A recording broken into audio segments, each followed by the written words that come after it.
안녕하십니까. 윤곽 케이스 리뷰하는 남자 유캐리 유지한입니다.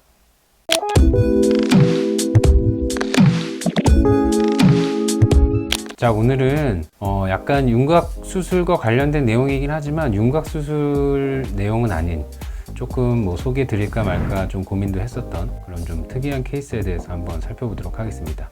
네, 우선 예전에 여기 보시면 희미하게 약간 자국이 보이실 텐데 무턱 보형물을 시술을 받으셨었는데 그게 약간 모양이 너무 어색하고 조금 더 자연스럽게 바꾸고 싶다, 그래서 이걸 제거하고 턱끝 전진술을 받고 싶어서 방문을 해주셨고요. 또 팔자 부위에 소위 말하는 귀족 보형물 수술을 받으셨던 경력이 있었습니다. 그래서 보시면 양쪽 광대 사이즈 비대칭도 좀 있고 광대 크기가 좀 크기 때문에 이제 양쪽을 달리해서 광대 축소를 계획을 했고, 그다음에 보형물을 제거한 뒤에 턱끝 전진으로 대체하는 수술을 계획을 했습니다. 그런데 상담을 진행하는 와중에 예전에 귀족 수술을 받으셨는데 오른쪽에서는 귀족 보형물의 위치가 잘 만져지는데 왼쪽은 좀 이동을 했는지 잘 위치가 만져지지 않는다 라는 이야기를 하셨었어요. 그래서 제가 만져서 확인을 했는데 실제로 귀족 보형물이 이동을 하게 되는 경우에는 이 제대로 된 위치보다 더 위쪽으로 올라가서 위치하는 경우들이 아주 간혹 있습니다. 그래서 그 위치를 교정하기 위해서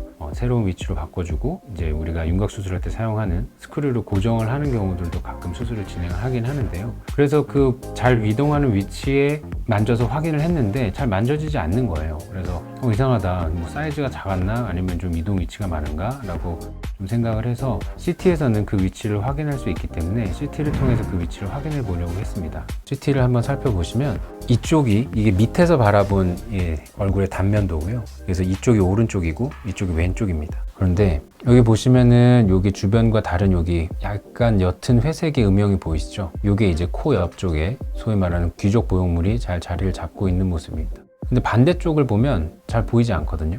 그래서 이걸 위아래로 올려서 그 위치를 확인하려고 했는데 그것보다 좀 눈에 띄는 게 상악동, 우리가 이제 부비동염 발생하기도 하는 그 상악동, 이제 광대뼈 안쪽에 있는 동굴 같은 공간인데 그쪽에 이제 이쪽처럼 까맣게 잘 비어 있는 게 아니라 뭔가 가득 차 있는 그런 모습을 보실 수가 있어요. 이게 약간 전형적인 부비동염이 있을 때, 상악동염이 있을 때 나타나는 증상이거든요. 그래서 좀 부비동염이 있으신 것 같으니까 수술 전에 이건 먼저 좀 치료를 받고 진행하시는 게 좋겠습니다 라고 이야기를 드리는데 약간 느낌이 이상하더라고요. 그래서 약간 전형적이지 않고 모양이, 그래서 다른 위치로 좀 살펴봤더니 얼마나 고여 있는지 양을 좀 체크하기 위해서 정면에서 바라보는 섹션으로 바꿔서 좀 체크를 했더니 이 정도 이제 농이 고여 있는 듯한 모습을 좀 볼 수 있었는데 희미하게 뭔가 음영이 다른 게 보이는 거예요. 그래서 이건 뭐지? 라고 생각을 하다가 불현듯 이쪽 왼쪽에서 그 보형물을 찾을 수 없었던 그 기억과 맞물리면서 설마 이 보형물이 부비동 안으로 들어와 있는 건가? 라는 생각을 하게 됐고, 여러 가지로 좀 위치를 바꿔가면서 좀 살펴봤더니 이게 명확히 이런 데서 보면은 이게 뭔가 안에 농이 차 있는 거라면 이런 식으로 공중에 떠 있기가 좀 어렵거든요. 그래서 이거는 조금 예상하기 어렵지만 그 보형물 자체가 부비동 안으로 들어가서 거기서 염증을 유발해서 그 위에 마치 배가 떠 있는 것처럼 그 농 위에 그 보형물이 떠 있는 상황이구나 라고 생각을 할 수가 있었습니다. 물론 유추가 아주 어려운 부분은 아닌데 사실 저는 처음 보는 경우였거든요.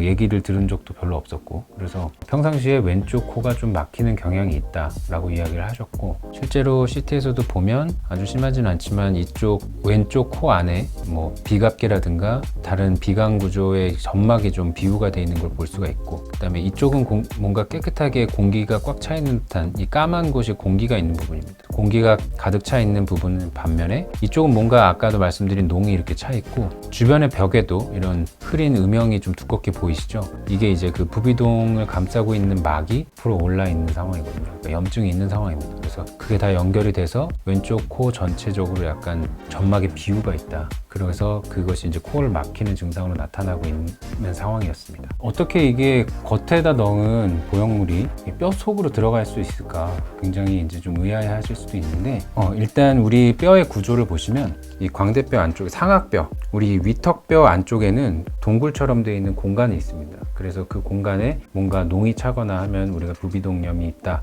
뭐 이런 식으로 이야기를 하는데, 이 부비동, 그러니까 이 동굴의 앞벽, 그러니까 우리 얼굴 앞쪽에 있는 뼈죠. 이 앞쪽의 뼈는 보통 굉장히 얇은 경우가 많아요. 그래서 이쪽에 CT에서도 보시면 여기 뭔가 이만큼 큰 구멍이 있는 것처럼 보이잖아요. 근데 이게 실제로 구멍이 아니라 CT에서는 어느 정도 이하의 좀 약한 신호는 없는 것으로 노이즈처럼 취급을 해버리기 때문에 여기에 굉장히 얇은 뼈들은 마치 뼈가 없는 것처럼 이제 프로그램 내에서 삭제가 되는 거고, 실제로 보면 굉장히 얇은 뼈로 덮여 있는 상황입니다.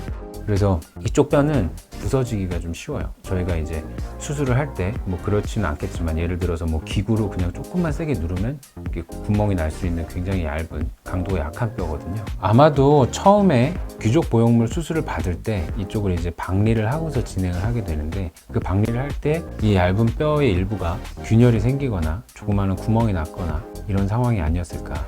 아마 제대로 된 위치에 잘 고정을 하고 나오셨는데, 이제 우리가 보형물은 공간이 있으면 좀 이동을 할 수가 있거든요. 그래서 그 뭔가 압력에 의해서 이동을 하다가 계속 압력을 받는데 이미 균열이 있고 그쪽이 약해져 있으니까 그 압력이 그 균열로 점점 작용을 해서 그 보형물이 점차 시간을 지나면서 그쪽으로 밀고 들어간 것이 아닐까라는 생각을 해봅니다. 사실 이런 부분은 예전에 수술을 하셨었던 원장님도 아마 예상하기 좀 어려우셨을 거고, 이런 식으로 진행이 될 수 있다는 것도 저도 뭐 머릿속으로만 생각하는 거지 실제로 이게 그렇게까지 진행이 될 수 있을까라고 보면서도 좀 의구심을 가지게 되는 부분입니다. 이유가 어찌됐든 이런 상황도 있을 수 있다라는 걸 한번 짚고 넘어가는 데 의미가 있다고 생각을 합니다.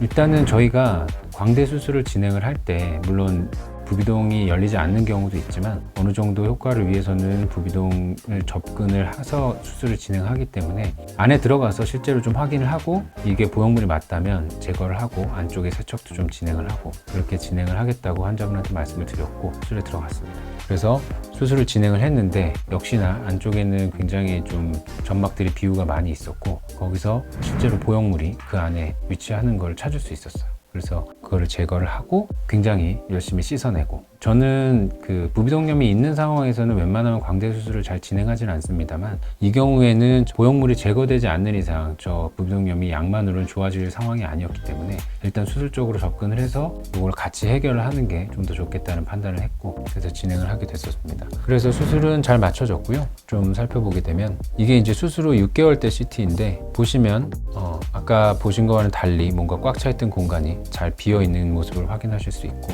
위아래로 움직이면서 봐도 아직 약간의 비우는 좀 남아 있습니다만 전체적으로 훨씬 깨끗한 모양을 잘 유지되고 있는 걸 보실 수 있습니다. 그리고 실제로 그 아직도 조금 남아 있지만 전체 왼쪽 비강의 비우나 이런 것들도 많이 좋아져서 실제로 환자분이 느끼시는 코막힘이나 이런 것도 많이 줄어들었다, 이렇게 말씀을 하신 좀은 특이한 케이스였던 것 같습니다. 그러니까 사실 윤곽수술과 관련된 내용일까 라고 좀 고민을 해서 이걸 소개를 드릴까 좀 고민을 했었는데 굉장히 흔치 않은 일이지만 뭐 혹시나 비슷한 증상을 겪으시는 분들도 있을 수 있을 것 같고요. 그 다음에 윤곽수술을 하면서 동시에 이렇게 치료적인 목적으로도 수술이 진행될 수 있었던 케이스이기 때문에 혹시나 이 영상을 보시고 도움을 받으시는 분도 있을 수 있지 않을까 생각을 해서 한번 준비를 해봤습니다.